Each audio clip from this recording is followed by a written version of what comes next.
Hello friends, welcome back to my channel. आज के আমি আপনাদের সাথে শেয়ার করব চিকেন চাপের রেসিপি। চিকেন চাপ কিন্তু অত্যন্ত জনপ্রিয় একটা ডিশ। এটা বিরিয়ানির সাথে খুব ভালো কম্বিনেশন।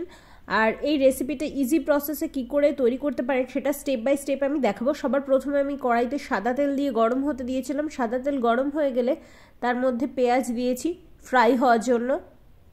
পেঁয়াজগুলোকে কিন্তু বেশ লাল করে ভেজে নিতে হবে। দেখুন ভিডিওতে আমি যেরকম দেখাচ্ছি ঠিক সেরকমভাবে। পেঁয়াজ ভাজা হয়ে গেলে পেঁয়াজগুলোকে তুলে নিচ্ছি। এবার ওই কড়াইয়ের মধ্যে বেশ কয়েকটা কাজু বাদাম দিয়ে সেগুলোকে হালকা ফ্রাই করে নিচ্ছি। এটা কিন্তু কন্টিনিউয়াসলি খুন্তি দিয়ে নাড়াতে হবে, তা না হলে কাজু বাদামগুলো পুড়ে যাবে। আর পুড়ে গেলে কিন্তু যে মশলাটা তৈরি করবেন সেটা কিন্তু তেতো হয়ে যাবে। হালকা ফ্রাই করে নেওয়ার পর এর মধ্যে আমি অ্যাড করে দিচ্ছি পোস্ত। সেগুলোকেও হালকা ফ্রাই করে নিচ্ছে, আলাদা করে তেল অ্যাড করিনি। পেঁয়াজ যে তেলে ভেজেছিলাম তার যে অল্প তেল কড়াইতে থেকে গেছিলো সেই তেলের মধ্যে আমি এই সব কিছু ফ্রাই করে নিচ্ছি। এবার এর মধ্যে দিয়ে দিচ্ছি চারমগজ। চারমগজকেও হালকা ফ্রাই করে নিতে হবে। আগে এগুলো ভালো করে ধুয়ে নেবেন, তারপর ফ্রাই করতে বসাবেন। সব মশলা ফ্রাই করা কমপ্লিট। এবার গ্যাসটা অফ করে দিয়ে অল্প একটু জল এর মধ্যে দিয়ে দিচ্ছি আর সমস্ত কিছু ট্রান্সফার করে নিচ্ছি একটা মিক্সার জারের মধ্যে। আগে থেকে ভেজে রাখা পেঁয়াজগুলো ওই মিক্সচার জারের মধ্যে ঢেলে নিয়েছি আর সমস্ত মশলা যেগুলো ফ্রাই করলাম এখন সেগুলো ঢেলে নেওয়া হয়ে গেছে। এবার স্মুথ পেস্ট বানিয়ে নিতে হবে। একটা মশলার মিশ্রণ আমাদের তৈরি করতে হবে। সবার প্রথমে নিয়ে নিলাম কাঁচা লঙ্কা বাটা, তার মধ্যে দিয়ে দিচ্ছি এবার রসুন বাটা। আদা রসুন বাটা আমি দিলাম। এখানে অ্যাকচুয়ালি আমি 2 পিস বানাচ্ছি, সেই হিসেবে আমি আদা রসুন বাটা 1 থেকে 1.5 চামচ মতন অ্যাড করেছি। আপনারা যে হিসাবে চিকেন নেবেন সেই হিসেবে আদা রসুন বাটা অ্যাড করবেন। এর মধ্যে দিয়ে দিচ্ছি স্বাদ মতো নুন। নুনের পরিমাণটা কিন্তু প্রথমেই একদম বেশি দিয়ে দেবেন না, অল্প অ্যাড করবেন। তারপর মিক্সচার জারে যে মশলাটা আমরা তৈরি করলাম সেই মশলাটা এর মধ্যে দিয়ে দিচ্ছি। এবার আমি এর মধ্যে অ্যাড করে দিচ্ছি আগে থেকে ফেটিয়ে রাখা টক দই। বেশ খানিকটা টক দই ইউজ করতে হবে। মোটামুটি আমি 2 পিস চিকেনের জন্য 4 থেকে 5 চামচ মতন টক দই ইউজ করেছি। এবার এর মধ্যে অ্যাড করে দিচ্ছি বেসন। আমি র বেসন ইউজ করছি, আপনারা চাইলে শুকনো খোলায় একটু ফ্রাই করে ইউজ করতে পারেন। 1 থেকে 1.5 চামচ মতন বেসন দিলাম। এবার দিয়ে দিচ্ছি কাশ্মীরি লঙ্কার গুঁড়ো। কাশ্মীরি লঙ্কার গুঁড়োটা কিন্তু পুরোটাই অপশনাল, কালারের জন্য দেওয়া হচ্ছে। এবার এর মধ্যে দিয়ে দিচ্ছি মোটামুটি 2 চামচ মতন সাদা তেল। সাদা তেলটা কিন্তু বাইন্ডিংয়ের জন্য আপনাকে দিতেই হবে এবং 1.5 থেকে 2 চামচ দিচ্ছি আমি 2 পিস চিকেনের জন্য। সব কিছু ভালো করে মিক্স করে নিয়েছি। এবার এর মধ্যে আমি একটু ঝাল পছন্দ করি, সেজন্য রেড চিলি পাউডার অ্যাড করছি আর দিয়ে দিচ্ছি একটু ঘি আর দিয়ে দিলাম হচ্ছে গুঁড়ো দুধ। পাউডার দুধ মোটামুটি 1 থেকে 1.5 চামচ আমি অ্যাড করেছি এখানে। আর লঙ্কার গুঁড়োটা আপনারা আপনাদের টেস্ট অনুযায়ী দেবেন। ঘি কিন্তু মোটামুটি 1 চামচ মতন অ্যাড করেছি আর দিয়ে দিয়েছি কেওড়ার জল। এর মধ্যে দিয়ে দিচ্ছি মোটামুটি 1 চামচ মতন গোলাপ জল। আর গোলাপ জল দেওয়া হয়ে গেলে এরপরে আমাদের দিয়ে দিতে হবে মিঠে আতর। মিঠে আতর কিন্তু একদম বেশি দেবেন না, মোটামুটি 2 থেকে 3 ড্রপ, তার বেশি দেওয়ার প্রয়োজন নেই। তার বেশি দিলে কিন্তু তেতো হয়ে যাবে। মিঠা আতর দিয়ে দেওয়ার পর সব কিছু ভালো করে মিক্স করে নিতে হবে। আগে আমি মশলার মধ্যে একটা জিনিস দিতে ভুলে গেছিলাম, সেটা হলো হলুদ গুঁড়ো। আপনারা মশলার মিক্সচার যখন প্রথমেই তৈরি করবেন তখনই হলুদ গুঁড়ো অ্যাড করে দেবেন। ভালো করে মিক্স করে নিচ্ছি। আর চিকেনের পিসগুলো বাজার থেকে যখন কেটে আনবেন দেখুন এরকম বড় বড় পিস থাকতে হবে, তবেই চিকেন চাপ ভালো তৈরি হবে। আমি এরকম বড় চিকেনের পিস কাটিয়ে এনেছি বাজার থেকে। এবার এগুলোর মধ্যে একটু কাট লাগিয়ে নিতে হবে যাতে মশলাটা ভিতরে পর্যন্ত ঢুকে যায়।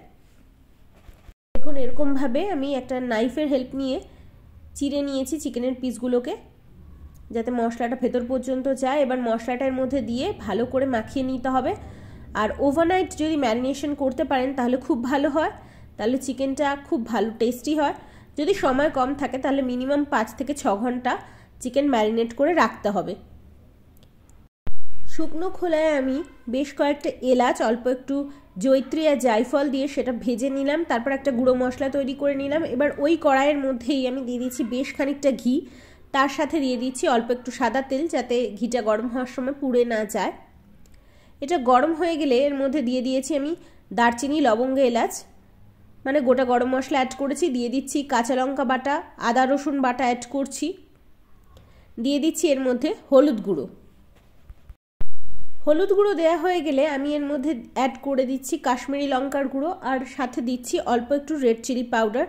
যেহেতু আমি ঝাল খেতে পছন্দ করি সেজন্য অ্যাড করলাম। এবার দিচ্ছি কাজু আর পেঁয়াজ বাটা দিয়ে যে মশলার মিক্সচারটা তৈরি করেছিলাম সেটা অ্যাড করে দিলাম।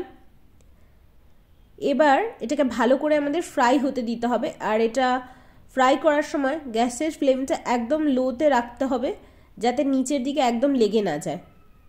মশলাটা ভালো করে ফ্রাই করা হয়ে গেলে ম্যারিনেটেড চিকেনের পিসগুলো এর মধ্যে দিয়ে দিচ্ছি। এবার এগুলোকেও ভালো করে ফ্রাই করে নিতে হবে মশলার সাথে। এ সময় কিন্তু বাইরে থেকে একদম জল অ্যাড করার প্রয়োজন নেই। মশলার সাথে চিকেনের পিসগুলোকে ভালো করে ফ্রাই হতে দিতে হবে।